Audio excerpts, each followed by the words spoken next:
Hey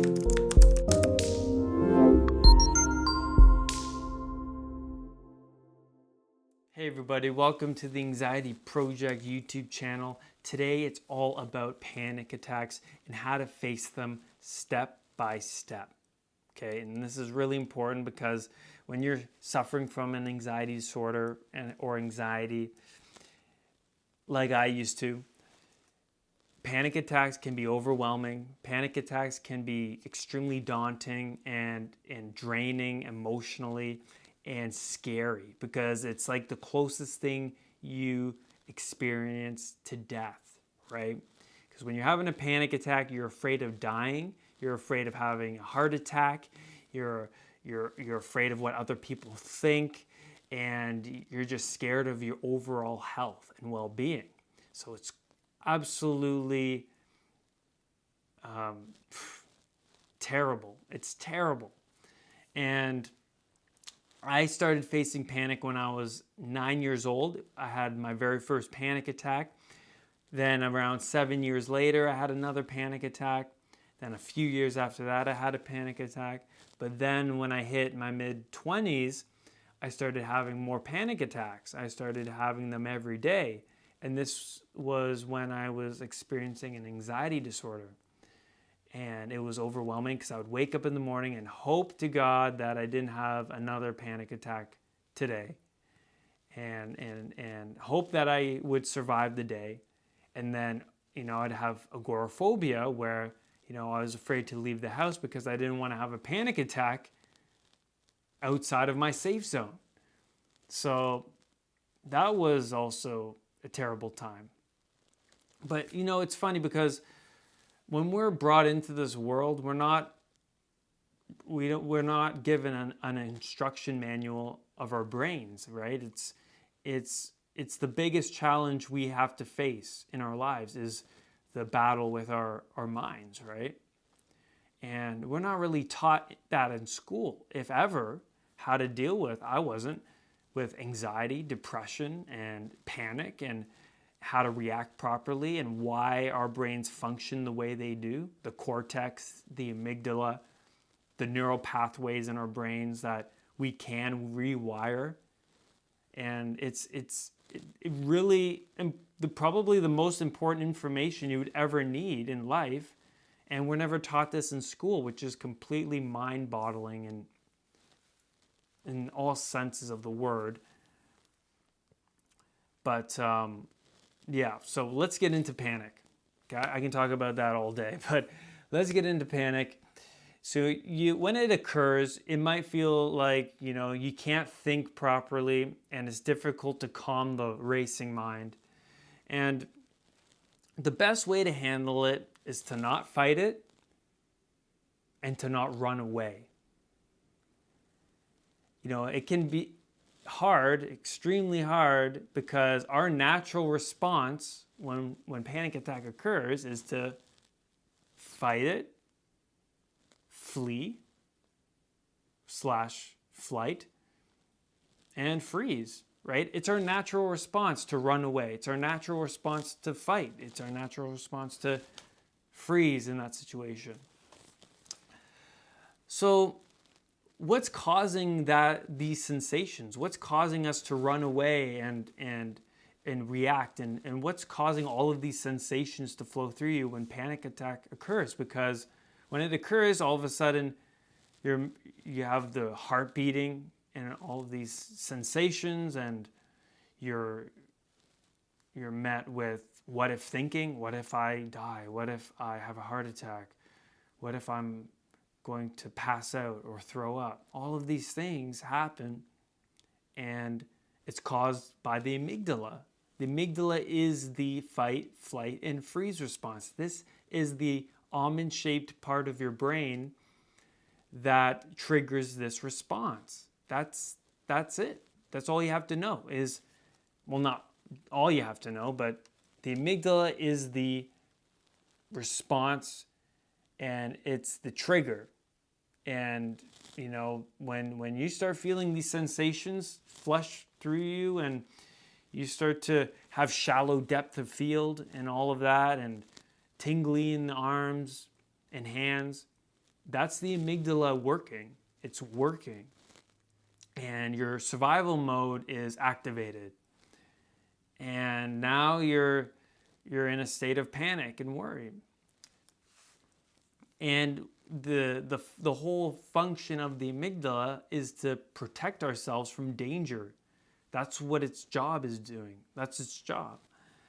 And the amygdala is passed down over 2 million years. It's evolved over 2 million years.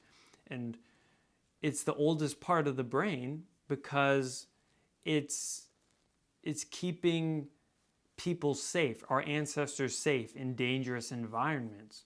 So they're hunting mammoths, or they're hunting saber-toothed tigers or grizzly bears and stuff like that. Their amygdala has to be working properly in order for them to survive. And the people that didn't have a proper functioning of the amygdala would die because they would get attacked, or they wouldn't fight and flight and freeze or whatever. And the ones that did survive, the people, they would, continue to live on, and through future generations, the amygdala would evolve and get stronger and work better throughout the time that we're on this planet.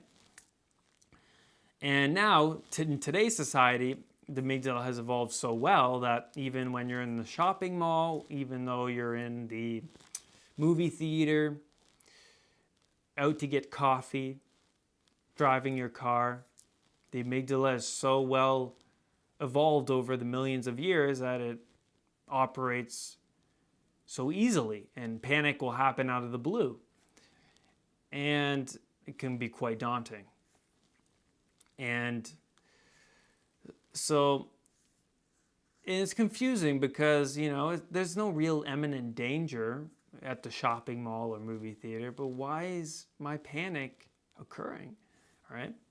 And that's what I'll also get into as well today. Like, why would it come out of the blue and so forth? So when panic and when the amygdala is activated, the amygdala sends out bodily sensations such as heart palpitations, racing heart, shallow depth of field, tingling in the arms, hands, even feet, dizziness, lightheadedness, nausea in the stomach, which was huge for me. And also, I would get the no saliva in the mouth. My mouth would be dry. That's very good. I think that's one of the most common ones as well. So all of these sensations are caused by the amygdala. And that information alone is huge. Just knowing all of these sensations that are going on is caused by the amygdala. And the amygdala is sending out a natural response that's perfectly healthy, because it's natural. And knowing that this response is natural is crucial, because it'll relieve some of the pressure, right? Knowing that my body's working properly, now it's like, okay, well, now I know. I know it's the amygdala making me feel nauseous or sick. And it's important to know that. So it's important to understand that the amygdala overrides all other brain processes. So that's why you have trouble trying to think your way out of a panic attack, because you cannot think your way out of a panic attack when the amygdala is activated.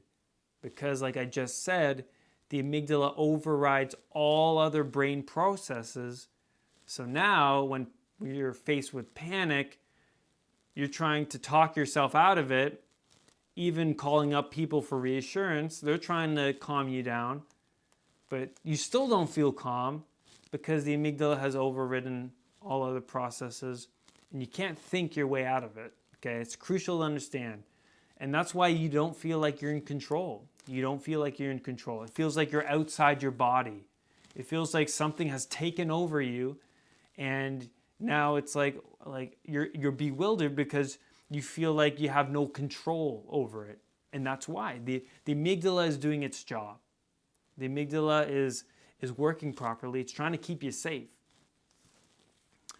And you know, your brain is hardwired to allow the amygdala to seize control in times of danger. It's hardwired. You know, it's like you can't change that aspect of yourself. All you can change is the neural pathways in your brain in the environment that's causing you panic, which I will get into. So going back a step, when I said, you know, you're in the mall, you're in the movie theater, and you're all of a sudden panic comes up. All of a sudden panic arises, and all of a sudden the heart is racing, and then the heart palpitations, and you get sweaty. You know, you're all sweaty, and your clammy hands, and all of a sudden your what if thinking starts looping, and the shallow depth of field happens. And you're like, well, nothing is dangerous here. Why am I faced with panic, you know? And it all comes down to subconscious beliefs stored within you. And when you experience panic and you have no idea why, it's because there's underlying fears and there's unresolved emotional issues that you have not dealt with that reside in the past.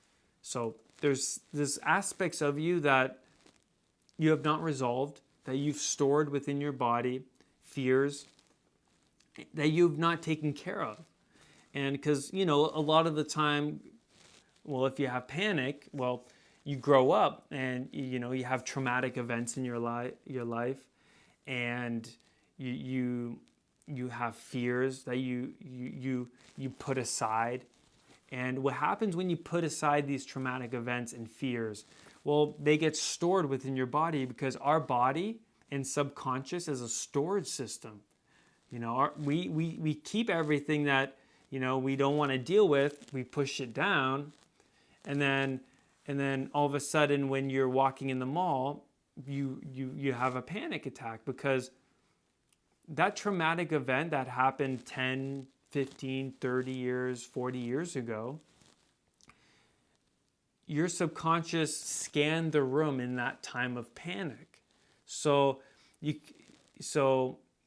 picks up the smells, it picks up the color of the walls, picks up the people, the sounds, everything. All of your senses, all of your five senses pick up that environment of the traumatic event. So now that you're walking in the mall or you're in the movie theater, you smell something that triggers the panic. You know, that is associated from that past traumatic event. So, you know, for instance, I'll give you an example. Have you ever smelled something like a cologne or perfume or a carpet, or, you know, a new car smell or something that triggers a memory? Because that smell is associated to that memory. You know, we work off associations, right? Because I remember one day I walked into a room, and the smell brought up a memory of something that happened to me when I was like 15 years old. And I was like, it's fascinating, you know, how our brains work from association, you know, and that's what panic does unconsciously, because you might not know what triggered your panic, but it could have been a smell, it could have been a color on the wall, it could have been a certain person in the room, a certain piece of clothing, could have been anything, and you don't know why. And it's important to understand that the amygdala works by association, and it linked that smell to that traumatic event in the past. It linked that color to the color on the wall to the first panic attack you had. And that's how that functions. So the So, and that's why, you don't understand, why you're panicking. You're at the movie theater. It's like, why the hell am I freaking out here? Well, it's very difficult to find the root cause, right? And through CBT and NLP, which if you go to my website, there's ways of going back to the original memory and reframing it, the original traumatic event, and reframing it and looking at it differently. But that's for another video. So, and what do you do when panic strikes? Now we're going to get into the part where panic happens. You're in the panic attack. You're in survival mode. What do you do?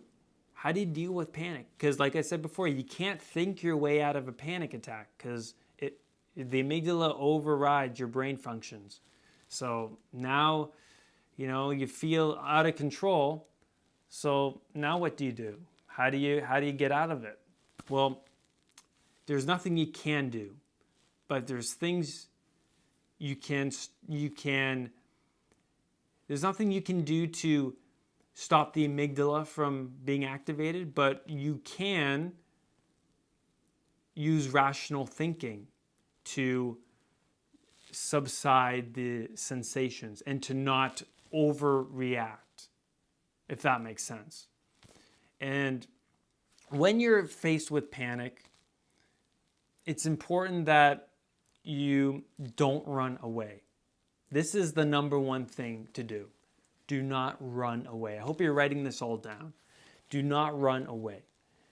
What happens when you run away from a panic attack? Because I did run away in the past. Believe me, I was there. I was that person. I ran away from all of those sensations. I ran away from the environment.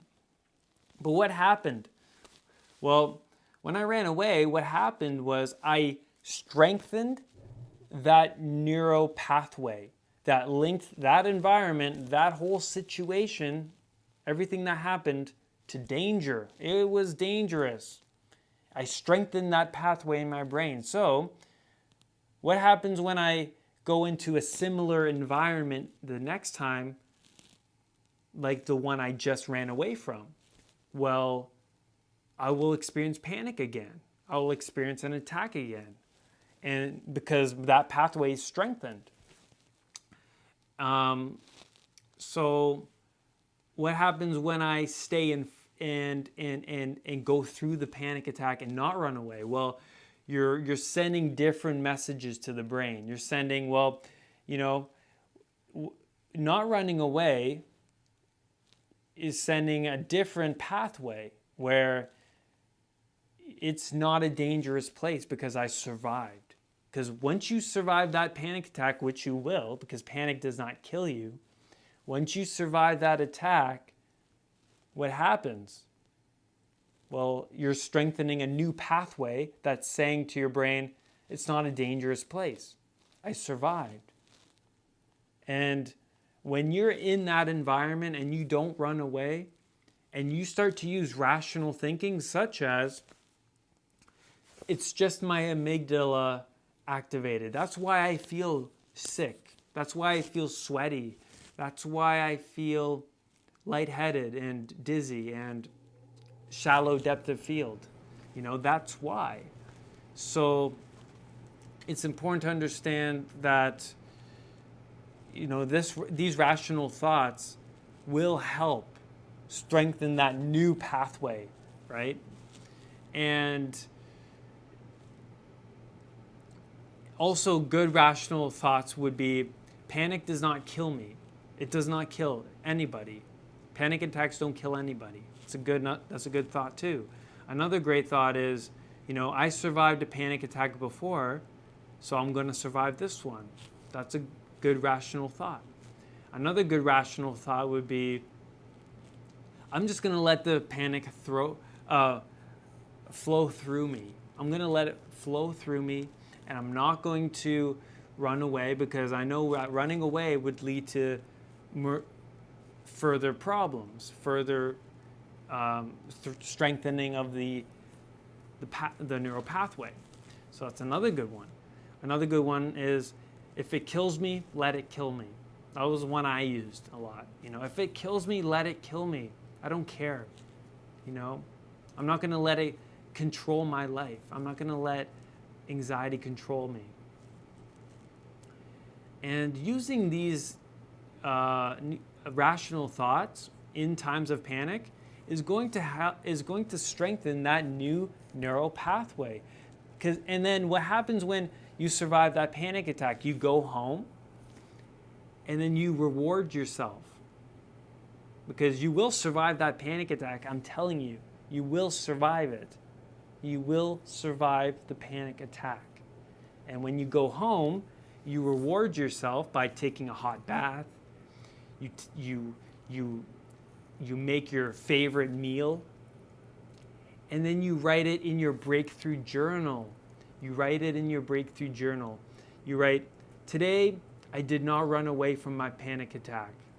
I knew that if I would run away from my panic attack, that it'll strengthen the pathway of fear, and it would make me more fearful.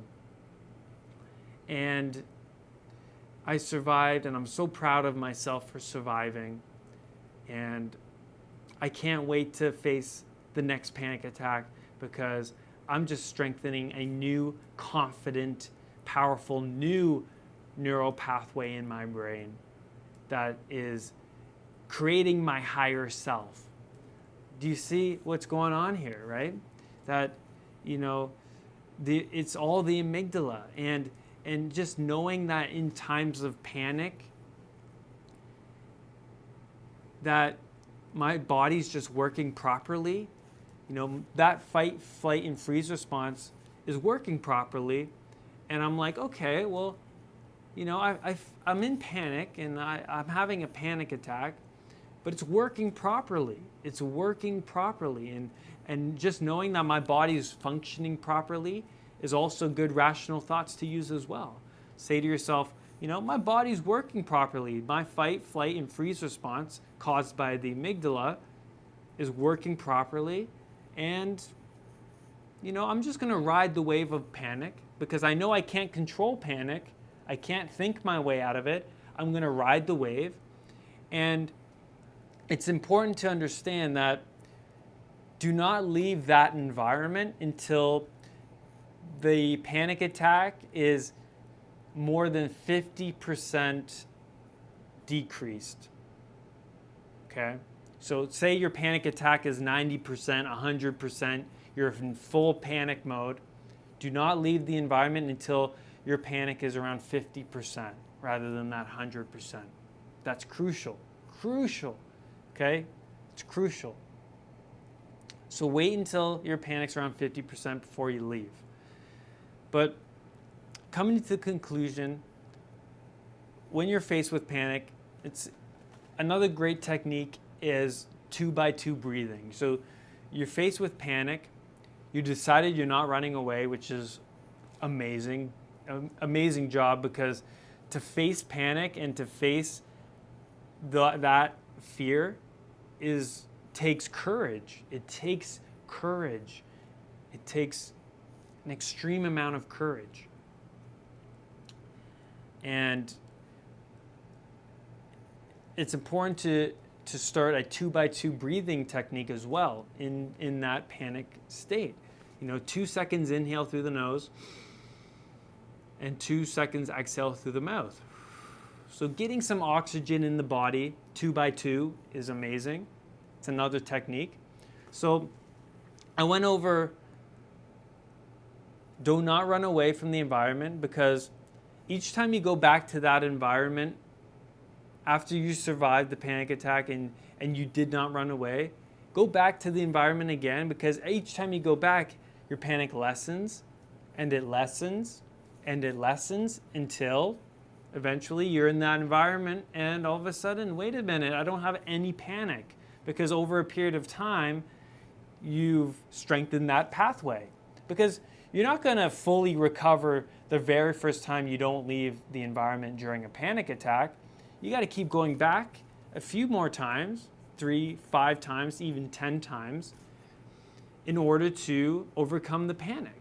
Because when I was facing panic attack in certain environments, I had to go back to that same environment 5, 10 times in order for my panic to lessen down to a 1 or a 2 from a 10. So do not run away from the environment. Use rational thinking. If the panic is going to kill me, let it kill me. It's just my amygdala activated. My body's working properly. My amygdala is working properly. Good rational thoughts. And 2x2 breathing, 2 seconds inhale through the nose, 2 seconds exhale through the mouth. Get some oxygen, because you have shallow breathing in that moment of panic. And then reward yourself. You survived the panic attack. Go home, take a hot bath, eat a delicious meal that you love, and write it in your breakthrough journal. Huge, huge. And to conclude this video, I want to say that your amygdala only learns from experience. Your amygdala only learns from experience. Through repeated exposure comes new pathways. It's a no pain, no gain situation. If the amygdala is activated, it's time to gain. You gain a new pathway by using the techniques I mentioned. It's no pain or no gain, just like working out at the gym. It's all about repeated exposure to lessen your anxiety. I hope you really enjoyed this video, guys. Please comment below, leave a like, subscribe. Also subscribe to the Anxiety Project podcast on iTunes. Do not let your anxiety define who you are. Have a great day, guys. Bye-bye.